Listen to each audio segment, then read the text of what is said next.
नमस्कार वॉरियर्स। आज हम किसी धार्मिक ग्रंथ की नहीं बल्कि लाइफ, ड्यूटी, फियर और इनर स्ट्रेंथ के लिए एक प्रैक्टिकल, कह सकते हैं लाइफ मैनुअल की बात कर रहे हैं, और इसका नाम है भगवद गीता।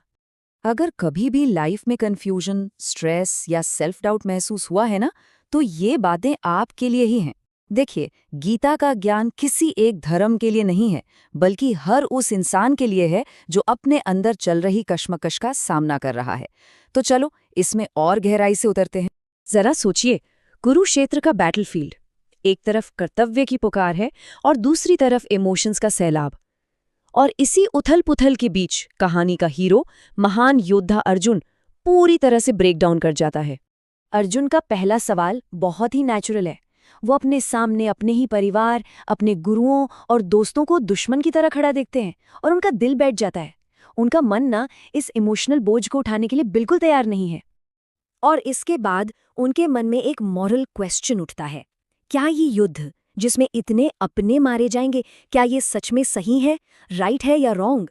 ये कन्फ्यूजन उन्हें जैसे पूरी तरह से पैरालाइज कर देता है। और आखिर में तो वो जीत के पर्पस पर ही सवाल उठा देते हैं कि भाई, अगर जीत की कीमत अपनों का खून है तो ऐसी जीत का आखिर मतलब ही क्या है? ऐसे राजपाट और सुख का क्या फायदा? अर्जुन की हालत इतनी बिगड़ जाती है कि वो फिजिकली भी कमजोर महसूस करने लगते हैं। ये जो शब्द हैं, ये उनकी गहरी निराशा और मेंटल पेन को दिखाते हैं। वो लड़ने की अपनी सारी विल पावर जैसे खो चुके हैं। और यहीं पर होती है श्री कृष्ण की एंट्री।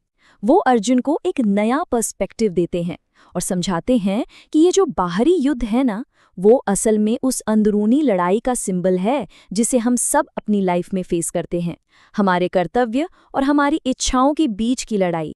तो इस बड़ी दुविधा का सल्यूशन क्या है? श्री कृष्ण सबसे पहले एक्शन की फिलॉसफी पर अपनी सबसे जरूरी टीचिंग देते हैं। इसे कहते हैं कर्मयोग। इसका सिंपल सा मतलब है, अपना काम पूरी डेडिकेशन और ऑनेस्टी से करो, लेकिन उसके रिजल्ट से खुद को इमोशनली अटैच मत करो। ये सेल्फलेस एक्शन की एक आर्ट है। ये गीता का शायद सबसे फेमस और पावरफुल मैसेज है। आपका अधिकार सिर्फ कर्म करने पर है, उसके फल पर कभी नहीं। ये हमें हमारे एफर्ट्स पर फोकस करने को कहता है, उन रिजल्ट्स पर नहीं जो हमारे कंट्रोल से बाहर हैं। और होता क्या है कि जब हमारा ध्यान सिर्फ रिजल्ट पर होता है तो स्ट्रेस और एंजाइटी पैदा होती है, क्योंकि हम हर चीज़ कंट्रोल करना चाहते हैं। लेकिन जब हम प्रोसेस पर फोकस करते हैं, अपनी ड्यूटी को अपनाते हैं, तो मन को शांति मिलती है।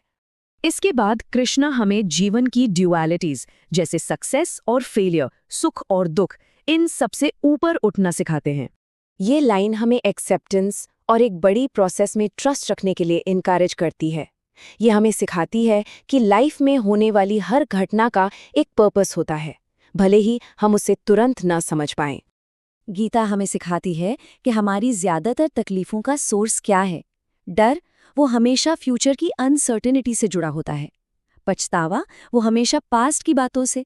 लेकिन पीस, असली शांति, वो तो सिर्फ प्रेजेंट मोमेंट में ही मिल सकती है। वैराग्य या डिटैचमेंट का जो फिलोसॉफिकल बेस है, वो ये समझ है कि हम ये शरीर नहीं बल्कि एक इटर्नल सोल हैं।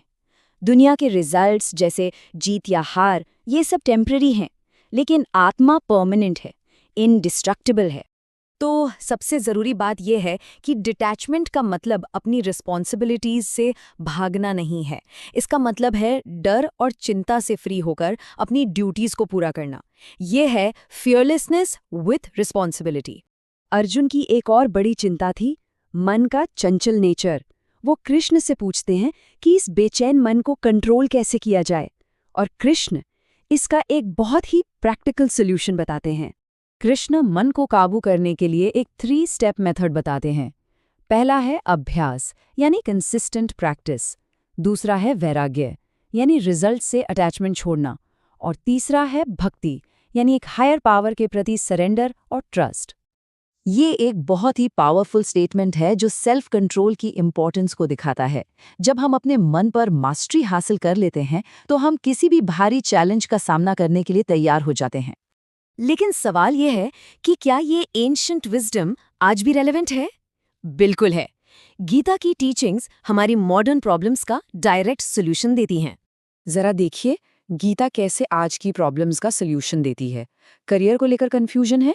गीता कहती है अपनी ड्यूटी पर फोकस करो। स्ट्रेस और एंजाइटी है? रिजल्ट से अटैचमेंट छोड़ दो। फेलियर से डर लगता है? प्रोसेस पर ट्रस्ट करो। ईगो और प्राइड से स्ट्रगल कर रहे हो? सरेंडर और ट्रस्ट का रास्ता अपना। हम फिर से इसी सेंट्रल मैसेज पर आते हैं, क्योंकि यही पूरे विश्लेषण का कोर है। हमारा फोकस हमारे हाथ में जो काम है उस पर होना चाहिए, न कि उन फलों पर जो फ्यूचर में मिलेंगे। ये हमें एक आखिरी सवाल के साथ छोड़ जाता है। सोचिए, अगर हम अपने मन को शांत और स्टेबल करने में कामयाब हो जाएं, तो हमारी लाइफ की पॉसिबिलिटीज कितनी बढ़ सकती हैं। हम क्या कुछ अचीव नहीं कर सकते। और अंत में यही अल्टीमेट ट्रूथ है, मन की शांति ही क्लैरिटी और सही डायरेक्शन की ओर ले जाती है। ये सिर्फ एक स्पिरिचुअल आइडिया नहीं, बल्कि एक प्रैक्टिकल लाइफ ट्रूथ है। याद रखिए, असली लड़ाई बाहर नहीं, भीतर है।